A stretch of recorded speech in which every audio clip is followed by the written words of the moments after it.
కేకేస్తే వస్తుంది. రాత్రి పక్క బజార్కి వెళ్ళొద్దు పక్క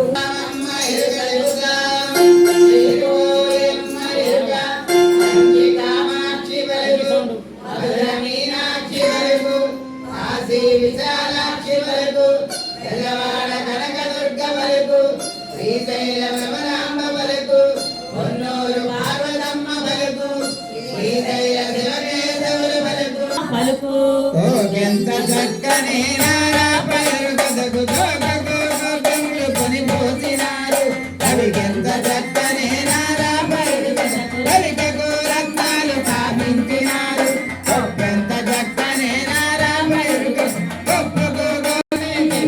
పుల్లియంలా తీరవారిచ్చినారు దక్షిణపు రాజుల పేరు పనే చెప్పితే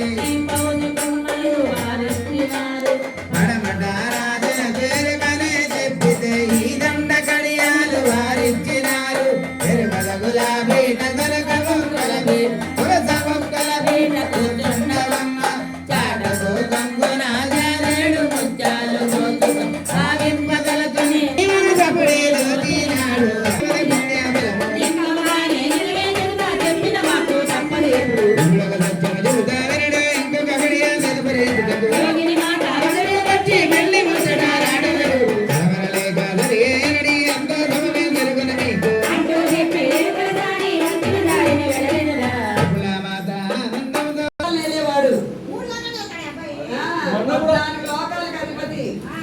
అలాంటి వాడిని చూస్తున్నామ్మా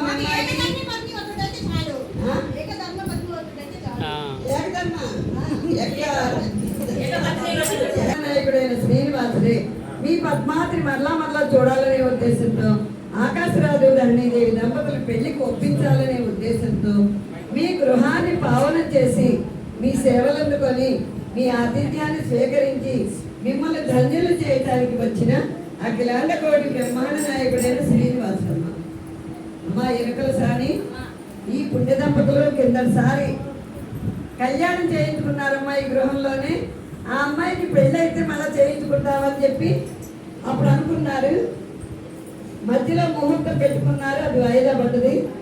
ఈ ముహూర్తానికి చేయించుకుంటున్నారు స్వామివారి. కార్తీక మాసంలో చేయించుకోవాలనే సంకల్పంగా ఉంది.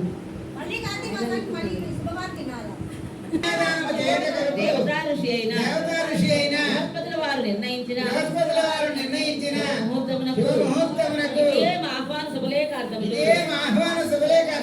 దేవతా సమేతముగా విద్రుల సమేతముగా దేవుల సమేతముగా ఇలాంటి కోటి బ్రహ్మాండ నాయకుడైన